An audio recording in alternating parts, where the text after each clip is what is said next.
Hello and welcome to the Art of Pastel. This is episode 3, mark making.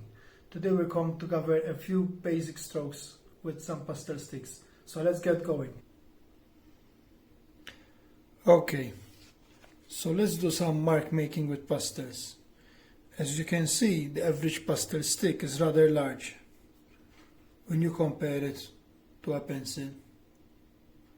So let's tackle the most common pastel strokes that you can use on any given surface. Okay, so first one is the broad sweep, where you can place the pastel flat and put a broad sweep. Now the broad sweep could be used to cover a lot of ground quickly, and it could be used for blending. We will come to blending later. Then there is the saturation drawing, where you can use the end of the pastel and saturate the paper with the color that you like. It's the same color, but as you can see, it's totally different. The effect is totally different. Then you can use semi-saturation, which is again different, and you can use a pastel pencil to burnish. What you do with the pastel pencil is you get some of the pigments of the pastel stick plus a similar color that you're using with a pastel pencil, and you fill in the blanks. This yields another result, and usually there's also a change in the values which creates some energy and excitement in the area that you're doing.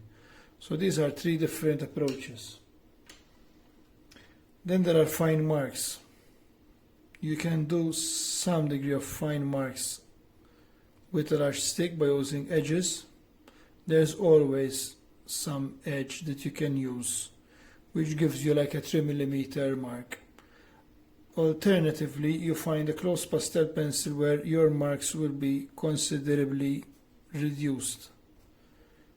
You can also get a pastel, chisel off a tip, and use that fine tip to do some further fine marks. Okay, so pastel pencils are a really useful tool, because for detail work, such big sticks you cannot achieve some degree of finish.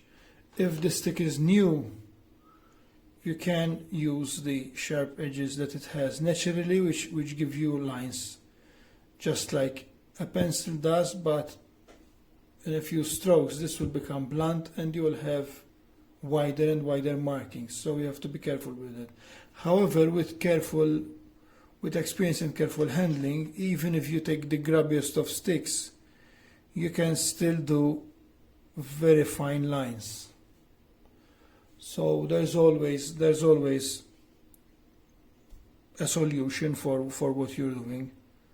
You have to keep the expectations realistic. Okay, so blending is another technique. So we have the broad stroke, we have saturation, we have saturation or semi-saturation with pencil, we have fine strokes, and blending. Now blending, we can do a gradient of 2 different colors and we can blend them together,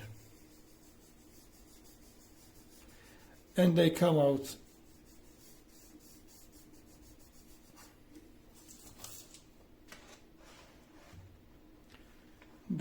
in a very fine gradient. The problem with blending is that the color loses its energy. When you apply the raw color,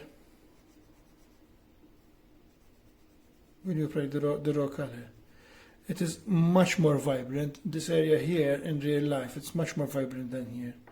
So ideally you would interpolate as much as you can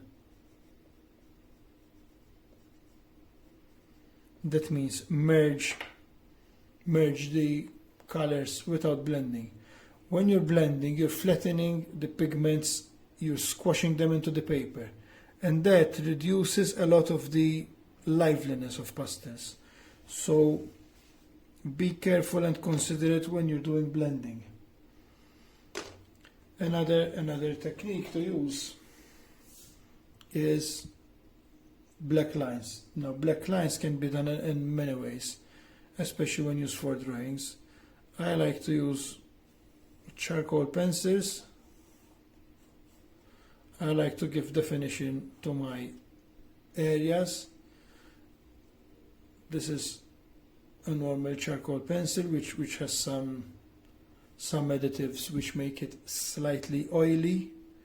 This is a Carandanche black charcoal, soft pastel, and I also use it to grey tone on occasions certain areas of pastel. So as you see in pastels, there are no hard rules how to use them.